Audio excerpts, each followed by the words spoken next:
జూబ్లీహిల్స్ ఉప ఎన్నిక మాకు ఎదురు లేదిక అంటోంది బీజేపీ. ఆ రెండు పార్టీలకి అంత సీన్ లేదు, ప్రజలంతా తమ వైపే ఉన్నారంటోంది కమలం పార్టీ. ఇంతకీ జూబ్లీహిల్స్ బీజేపీ టికెట్ ఎవరికి దక్కబోతోంది? గెలుపు కోసం కాషాయి పార్టీ వేసుకున్న రూట్ మ్యాప్ ఏంటి?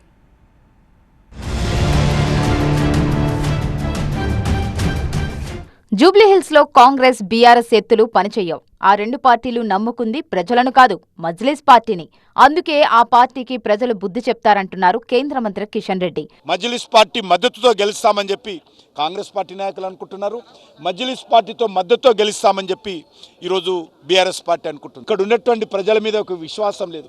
ఎంతసేపు మజ్లిస్ పార్టీని దువ్వడము, మజ్లిస్ పార్టీని కనిపిస్తే వంగి సలాములు కొట్టడము, మజ్లిస్ పార్టీ నాయకులకు మరి ఈరోజు మోచేతి నీళ్లు దాగేటువంటి సాంప్రదాయం రెండు పార్టీలకు ఉన్నది.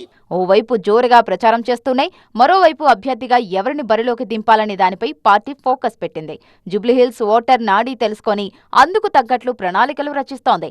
టికెట్ కావాలంటూ ఇప్పటి వరకు రాష్ట్ర నాయకత్వానికి వచ్చిన వినతులపైన పార్టీ చర్చించింది. గత అసెంబ్లీ ఎన్నికల్లో పోటీ చేసి ఓడిపోయిన లంకల దీపక్ రెడ్డి తనకే మళ్లీ అవకాశం ఉంటుందన్న గట్టి ధీమాతో ఉన్నారు. బీజేపీ జిల్లా అధ్యక్షుడిగా అన్ని కార్యక్రమాలు నియోజకవర్గంలో ఆయనే చూసుకుంటున్నారు. కేంద్ర మంత్రి కిషన్ రెడ్డి సపోర్ట్ తనకే ఉంటుందని, టికెట్ పక్కా అని లెక్కలు వేసుకుంటున్నారు ఆయన. పార్టీలో కూడా ఇదే ప్రచారం జరుగుతోంది.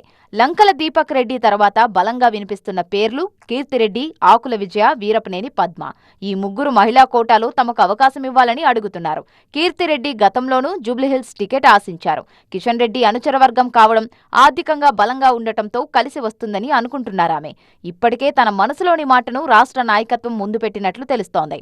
టికెట్ ఆశిస్తున్న మరో మహిళా నేత ఆకుల విజయది బీసీ సామాజిక వర్గం.